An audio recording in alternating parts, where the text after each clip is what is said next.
Hello, viewers. I'm Vibhuti Jha. This is Jaipur Dialogue USA. Welcome to the show. And this conversation, before I begin, I want to say, please like, subscribe, and support our channel and give your feedback. Today, we know that these days in New York City, global leaders have assembled for the United Nations General Assembly meeting. So as many people, all the leaders of the world are here addressing their 10-15 minutes of designated time, which is an annual ritual that goes on regardless of anything else, whatever is happening in the world. And each one talks about his problem and blaming everybody else for their scenarios. So let's begin with one thing very interesting that happened, and it caught my attention. I do not know if other big guys, I'm not a big guy from the media point of view, but I think we raised certain very valid points. What I found was that Shashi Tharoor, a former UN employee, made certain statements that were so devastating for Indian Americans and NRIs and Indians in India that it played to the actual gameplay toolkit of the Congress party to divide Indians all over. This is very significant from my point of view. I do not know if you agree with me or not, but he made a categorical statement that he's met with 5 congressmen who said that those 5 did not receive a single phone call from any Indian American lobbying for India against Trump policies, which are anti-India, tariff or otherwise.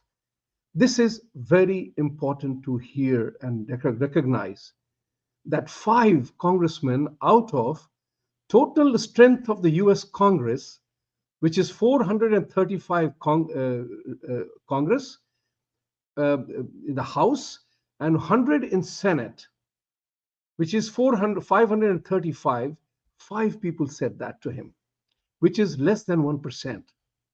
But he made it as a global story, attacking Indian Americans for not making a sound or noise about Trump policies, which are anti-India, reference tariff, or Pakistan, or whatever it is. It is important for you to know that NRIs, Indian Americans everywhere in the world, have supported Prime Minister Modi wholeheartedly. Modi chanting started in 2014 when he first time addressed at Madison Square Garden, to recently that happened in Long Island in Nassau Coliseum. There is no incidence in which Prime Minister Modi addressed Indian Americans anywhere in the world and he did not get a rousing reception. Remember, to divide and attack that group of people, in my opinion, is clearly to instill a doubt and an apprehension in the minds of normal people that Indian Americans are doing nothing. What I do agree that Indian Americans, despite their enormous success in America, we are not a political power because we never exercise that political power. But to accuse that we do not talk to senators and congressmen is a big lie. This is an effort in a very remarkable, subtle way that Shashi Tharoor, a very likable guy, a very honorable member of parliament who everybody loves, whether it is women, men, for their own good reasons, he was sowing the seeds of division amongst Indian Americans and Indians in India. I went through every single statement made by the people who looked at Shashi Tharoor's statement. And that overshadowed whatever Trump was saying in his address to the General Assembly. I will come to that in a moment. But Shashi Tharoor, by doing what he did, played the toolkit of the Congress Party, of the India Alliance, of continue to divide Indians anywhere in the world. And I noticed the trend of the conversation. Majority of the people were lamenting, commenting, and denigrating Indian Americans all over the world by saying that these people are selfish people. They have abandoned the country. They left the country for money's sake and they do nothing. The truth is far from that. Indian Americans have become, after years of silence and non involvement, which is also part of the Congress Party toolkit. Remember, Mr. Modi came to power in 2014. Before that, it was his party, in one form or the other, was operating the External Affairs Ministry. And I know it on a first hand basis that India had no role to play in America, had no voice. Nobody gave a damn for Indian Americans because we didn't matter. So, this is what is important. By casting aspersion on Indian Americans, he incited an anger, frustration of all groups of people, dividing who? Those people who are supporting Modi wholeheartedly. This is a remarkable thing to note because he was doing more damage to the fabric that is emerging here. Just 2 days ago, the new India Abroad publication in Washington, D.C., which has taken over the old New India Abroad, hosted a community event for the first time to talk about how to bring about the Indian American challenges and issues to a public debate. There were people who were from the Democratic Party, people from Republican Party, and some thinkers. They all expressed their issues in relation to the beheading of Chandra that happened in Dallas, Texas.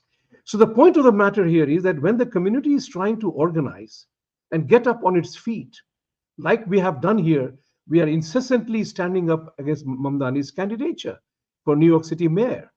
These get sidelined, and Mr. Shashi Tharoor single-handedly hurt Indian Americans with his soft-spoken, sophisticated style of conversation. After all, as Shakespeare said in Julius Caesar, and the character Mark Antony said that Brutus and Cassius are all honorable people. So is Mr. Shashi Tharoor, a very honorable man, much loved, liked, and respected for his bold statements at Oxford Union speeches and all that. But here, he played the classic toolkit of Congress Party. He ought to have been complaining about how people of his alliance are trying to crush Hindus in more ways than one. So, Mr. Tharoor, you are an honorable man, but for you to make that statement was very damaging to the global effort that we are making here. Five congressmen told you, yes, I have raised this point with all Indian origin congressmen who belong to Democratic Party. Why don't you stand up for Indic causes? And they don't. Probably those five congressmen were referring to the five Indian American congressmen from Democratic Party who seldom raised their voice for damages done to India and its fabric. This is important to bear in mind that they continue to divide, and the anger and the angst against Indian Americans, oh, they are selfish people, they are only interested in money, they don't care for India, is so absolutely screwed up. That is wrong, it's false. Indian Americans, I came to America in a different category. I was already a very successful banker in India, and I came here to promote India's liberalization program. And I have seen things firsthand that no Indian hated India. They were disappointed with the Indian policies of that time, that they took the risk of coming with $6 or $7 in their pocket, the first generation ones. So those people have a struggle to establish themselves, getting rid of the socialist control that Shashi Tharoor's party did on Indian economy and Indian polity. This is important to know. And H-1B, these people are employees. They came based on job applications. These people are not traitors to India. These people are as loyal to India as they can be because they don't speak up. This again is an issue which is part of our very upbringing. We do not speak up. And because we do not speak up, we don't get counted. And as Mr. Rajiv Malhotra pointed out, there are two categories of Indians here. Majority of them belong to the woke, left-dominated Democratic Party, which is dominated by Muslims. They made their inroads. Give credit to the Muslims. They understood the political structure, they made inroads in there. The second one is MAGA right, fundamentalist Christians. There are very few Indians in that part.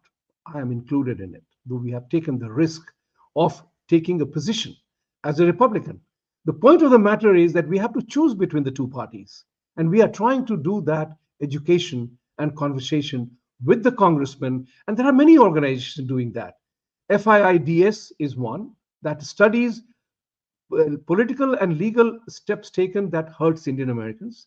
You have Hindu Action, you have Hindu American Foundation, you have Kohana, you have Hindu Students Council. They are all working in close collaboration with politicians and communities. So, Mr. Shashi Tharoor, you kind of, overshadowed Mr. Trump's speech, which carried three basic themes. Now, Mr. Trump definitely evokes very negative, very strong response from people who like him, people who don't like him. But the three issues which is germane to his cause were climate change, which he says it is a hoax. He focused on that. India doesn't have to worry about it because India has already complied with the Paris Accord requirements of climate change. The second was on immigration. Mr. Trump has stopped illegal immigration to a great extent that was bleeding the country in more ways than one. Immigration is a problem that also affects India. So the important part is on these two issues, as I have always maintained, India and United States have significant convergence on policies. The third one was the NATO war, Ukraine war. Mr. Trump is of the opinion that India must not buy Russian oil. But as the Indian administration has pointed it out to them, that NATO itself buys significant amount of their own energy requirements from Russia. And Mr. Trump did not mince words in saying that they are funding their own war, funding the enemy who is fighting their own war. That could not have been more crystal clear. That he is saying that if you want to stop the war in Russia, between Russia and Ukraine, then everybody has to be part of the process. India is not part of that process because India did not take part. India is not responsible for that war. And if India bought Russian oil, it was because of Biden administration's request to control and calibrate the oil prices. So the issue here is very critical that Trump was talking about that. He made certain statements only Trump can make. Remember, Mr. Trump has one problem. And the problem relates to not that he is a president. Problem remains with his mental makeup. He saw Charlie Kirk shot dead, blown away, right? That was a very gruesome sight we saw. He also must be suffering from his mental fatigue, that if he had not divinely ducked, have moved his head at that point in time, the bullet would have blown his face away. So he has already survived one direct hit and one attempted hit for which the person has been already indicted in the court, found guilty. The point of the matter here is that Mr. Trump is trying to do whatever is good for America.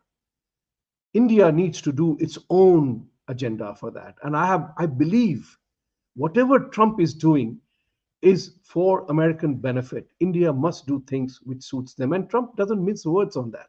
He says everybody must do to protect its own boundaries from illegal immigrations. He warned Europe for that.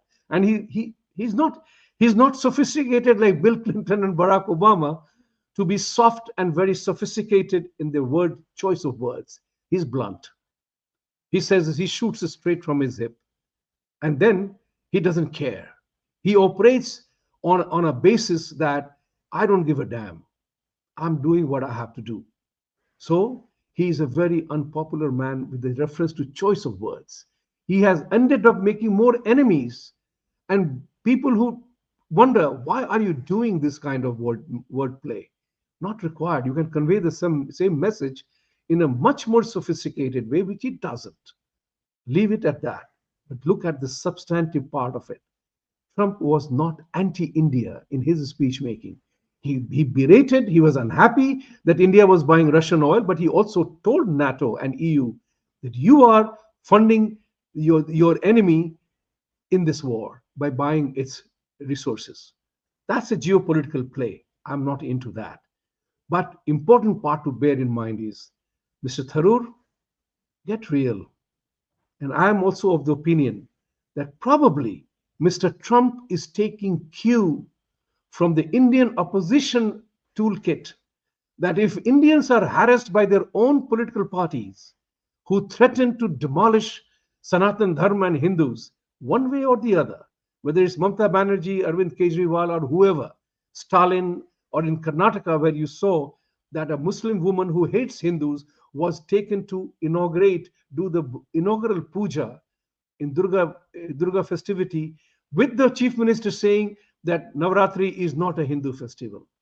So when we are facing these kind of attacks, Trump thinks, well, I can also do that.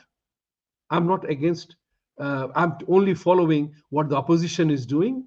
If Congress party takes the help of Pakistan and goes openly to ask for Pakistan's help to defeat Modi, so if he hugged Asim Munir, what was so unusual about it? And he is wondering, perhaps, that why do Indians not channel their anger towards their own political parties who are out to destroy the country the way it is? Ladies and gentlemen, I want you to think about it.